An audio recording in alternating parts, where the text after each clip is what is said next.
everyone, welcome back to my channel. I hope that you're having an incredible day, and in today's video I'm going to be explaining why I feel it's incredibly important to make time to swatch and test out your different paint colors whenever you acquire a new watercolor paint set, especially from a brand that you have never tried before. I'm going to be taking you through my entire swatching and testing process using this Winsor and Newton Cotman line watercolor tube set that the awesome people from consumercrafts.com were super kind to send to me.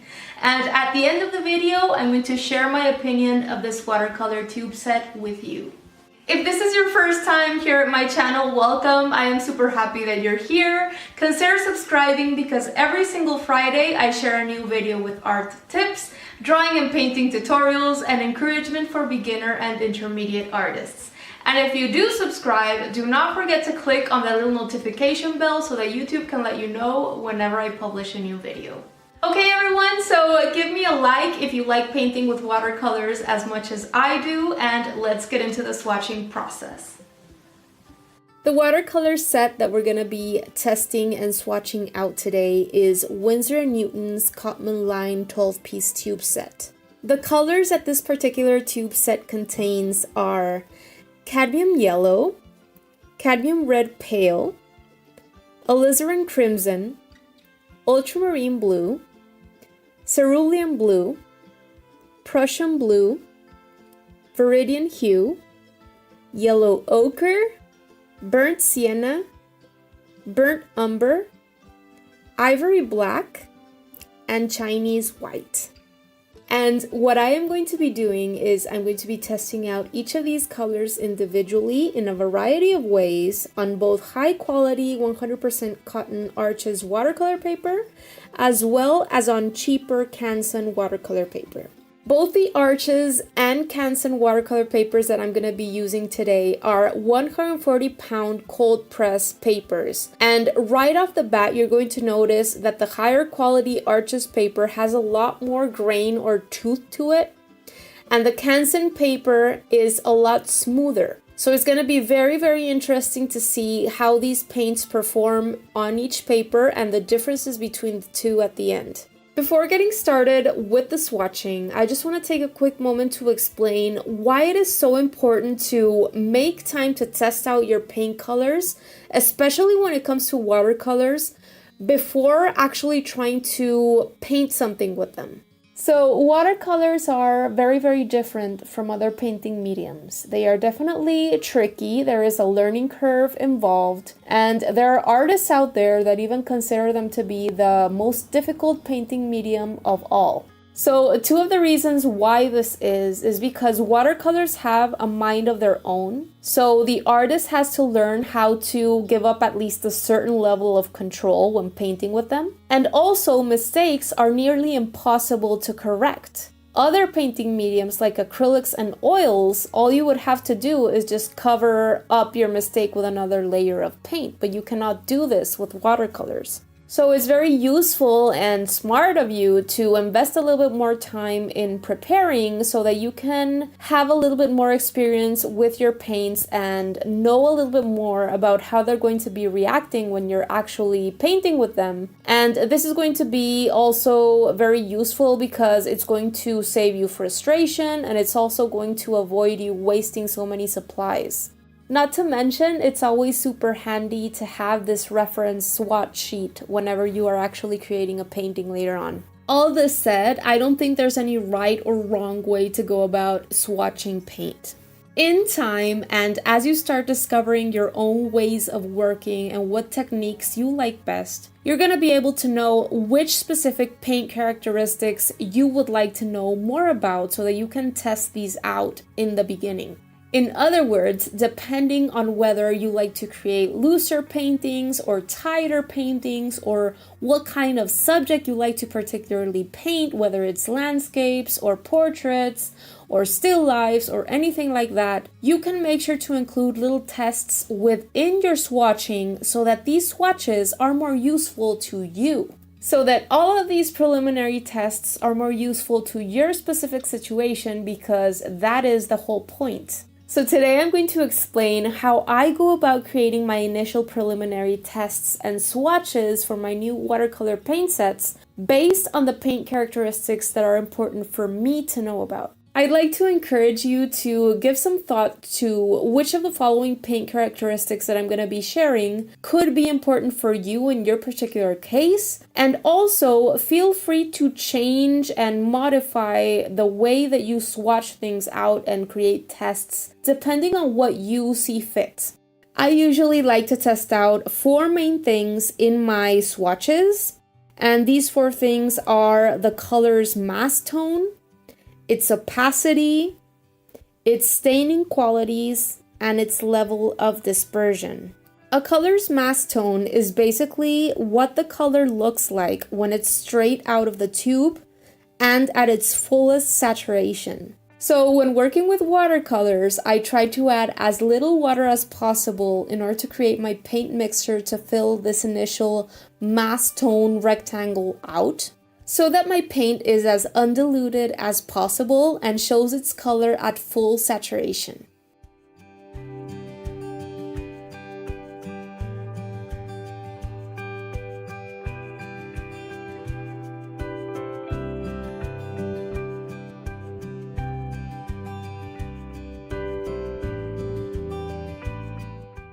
A color's opacity is basically how opaque or transparent it is, and what I do on my swatch sheet is I draw a couple of lines using a drawing pen, so with ink, and then I'm able to see how visible my lines are under my different paint colors.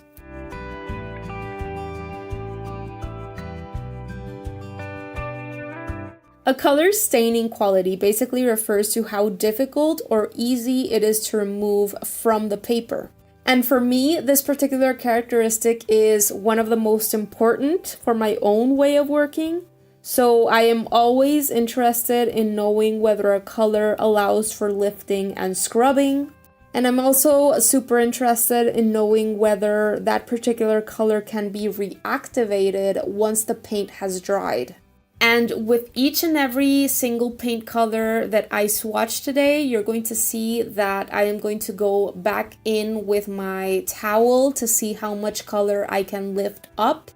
And I also try to do some lifting and scrubbing with my clean, damp paintbrush. And the last little rectangle that I decided to include in this swatch sheet has to do with dispersion. And dispersion relates to how the paint expands and intermixes with other colors when you drop it onto damp paper. A watercolor paint with a high level of dispersion spreads out super easily when placed on damp paper and also intermixes with other colors around it. And a paint with a low level of dispersion doesn't really spread out much when placed on damp paper and doesn't really mix with the colors around it as much. And this could be a very important characteristic for those of you out there that would like to create very loose and expressive, maybe even abstract watercolor paintings. 2 other characteristics that could be important to you, but I don't personally add them into my swatch sheets, have to do with a paint's granulation and its permanence. Granulation has to do with the evenness and uniformity of a wash of color. A paint that granulates isn't going to be very even, and when it dries, you're going to be able to notice white specks in some areas. And a paint's permanence has to do with the resistance of its color to change when exposed to light. And usually the manufacturer includes this type of information somewhere on the paint tube or packaging. I'm going to go ahead now and fill out these 2 swatch sheets, and then I'm going to allow them to dry completely before making my observations and sharing them with you.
All right, everyone, so it is now the day after I created these little swatches and tests, and I definitely did want to come back 24 hours later in order to ensure that these paints were completely dry and have fully settled into the paper. And now I'm going to be able to share some of my opinions of this paint set with you. First and foremost, I would like to share that I found these paints very comfortable to work with. Each of these tubes contains 8 milliliters of paint. And something that I also love is that Winsor and Newton included very important information within the tube, including the paint color's light fastness, its permanence, and things like that that could be very useful to know about. And something else that I also loved about these paints is their consistency, because as I placed them on my palette, they were neither too thick or too thin right out of the tube. Starting out with what I found after having done these swatches and these tests on both cheaper watercolor paper and higher quality watercolor paper, the main thing that I noticed is that the colors that I placed on the Arches paper, which is a higher quality one, the 100% cotton paper, the colors definitely appear to be much more saturated and vibrant on this one when compared to the cheaper paper. And you can definitely see this on these 5 first colors, as well as on all of these. And this could definitely be connected with the fact that the higher quality Arches watercolor paper, which is 100% cotton, soaks up and absorbs the paint a lot faster and better than the cheaper Canson watercolor paper.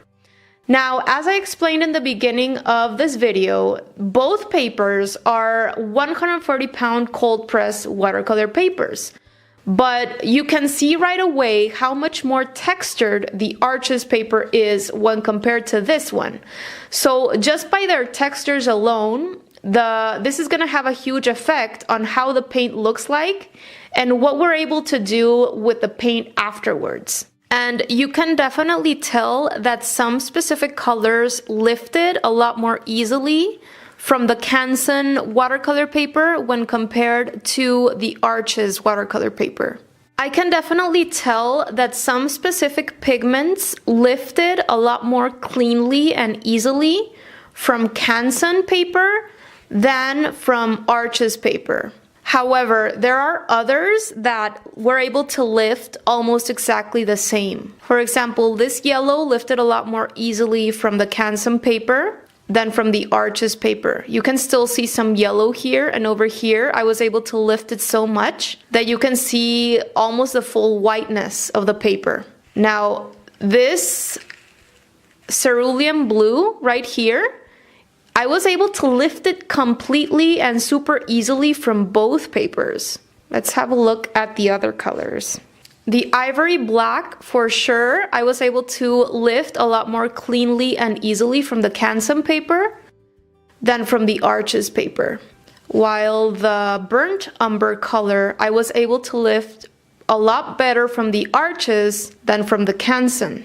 In terms of the dispersion effects, I definitely like the Arches paper a lot more. I think that the higher quality paper definitely produces more beautiful kind of wet on wet results when compared to the cheaper paper.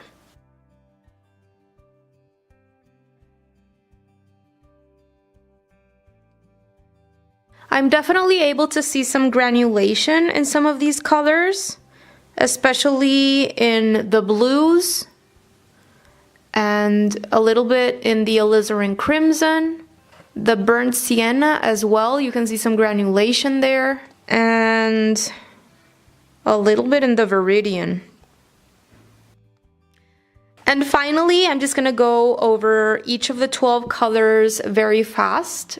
For the cadmium yellow, you can definitely see how much more I was able to absorb from the cheaper Canson watercolor paper when compared to the Arches paper right here.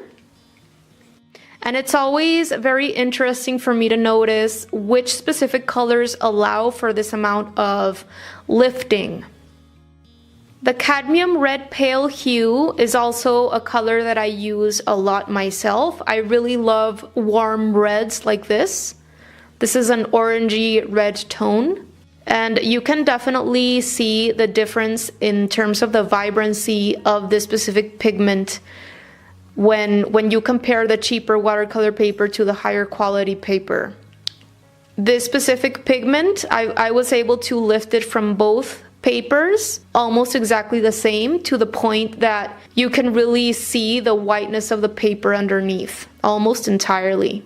In terms of the alizarin crimson, which is a color that I don't personally use very much, but those of you who love painting botanicals probably use this color quite a bit if you paint flowers and such. You can definitely also tell the difference in the vibrancy between the two papers. I was able to lift the alizarin crimson off the Arches paper pretty well when I used my paintbrush to do the lifting. Let's look at the ultramarine blue. Look at the vibrancy of this one when compared to this one. This color dispersed in the higher quality watercolor paper quite beautifully, and over here it kind of pooled. Let's look at the cerulean blue. Cerulean blue was quite interesting. It lifted so easily and almost completely from both papers. Moving on to the Prussian blue, which is known for its high staining properties. I absolutely adore Prussian blue. And you can see the beautiful vibrancy of the Arches paper when compared to the Canson paper. You can also see the beautiful dispersion effect when placed wet on wet. And you can definitely see that this specific color I was not able to lift up as effectively as other blues. Viridian green looks pretty bright and saturated to me on both papers. I personally don't like this green very much, and I wish that this set included something like a sap green, which I like a lot more, but it's okay, I'll live. You can see a much more beautiful dispersion effect over here on the higher quality paper when compared to this. Moving on to the yellow ochre. Yellow ochre is also a color that I personally use so much, especially because I love painting food, as many of you probably already know. This was able to lift up from both papers pretty well, not completely, but I was able to do lifting pretty well. Something to notice is that at the very end, once I finished with all of my swatching, I went back to the first color, which was already pretty dry, and I took a damp brush and tried to do some lifting with it on the paint which had already previously dried. And I like doing that myself because that is an effect that I use a lot in my painting. And so you can definitely tell that the higher quality Arches paper didn't allow for very much lifting once the paint was completely dry. And I was able to do a lot more lifting off from previously dry paint on my cheaper watercolor paper. I wasn't able to lift up any Viridian green almost at all once this had dried and set. But the Canson paper did allow for that. I hope you're able to see that through the screen. And the same thing happened with the yellow ochre. You can see the spot there where I tried to go back in with my clean damp brush. And I was able to lift a very, very tiny amount when compared to this Canson paper. While the paint is still wet though, you can probably lift a lot easier from either paper. Moving on to the burnt sienna, which is also a color that I personally use a lot. It did allow for some pretty good lifting off from wet paint. The color looks pretty rich on both papers when it comes to all of the browns actually, or neutral tones.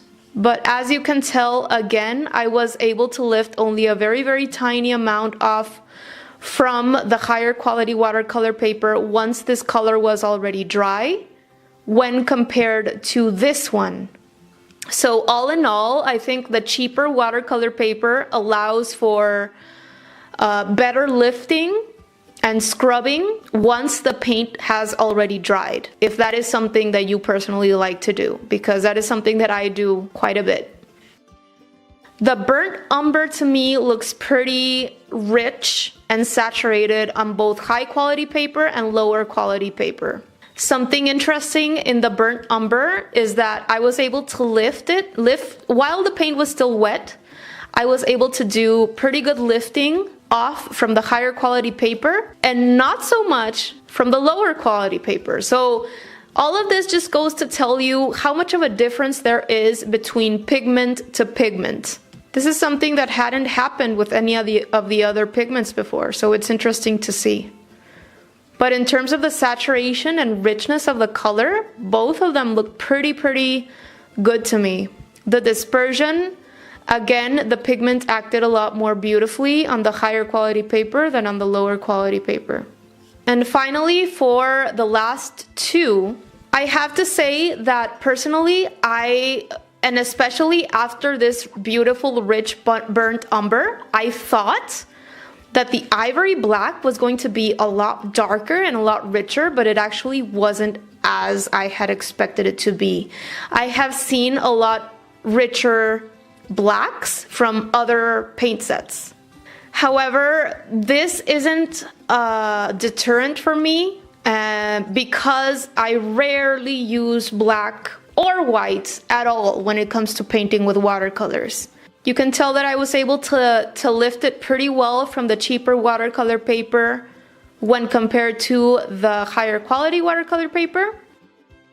But I was able to do some pretty good lifting once the paint had already dried.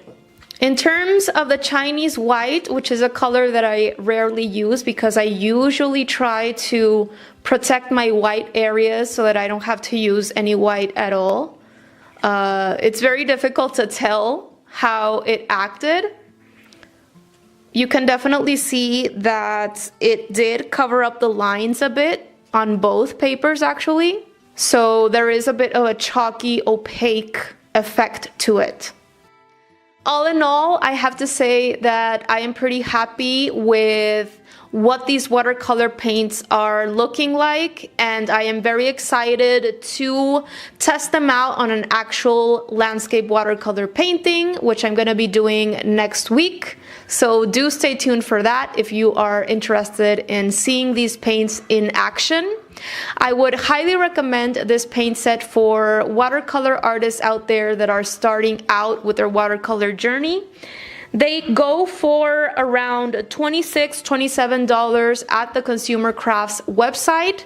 So if you're interested, do check them out at their site. Alright everyone, that is going to do it for the swatching video. I hope that you enjoyed it, and I would love to hear from you in the comment section below. Let me know whether you like watercolor tube sets or pen sets best.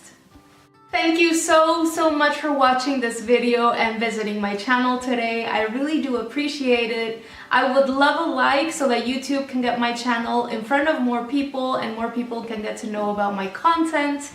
Don't forget to subscribe so that I can see you next Friday, and have a beautiful rest of the week.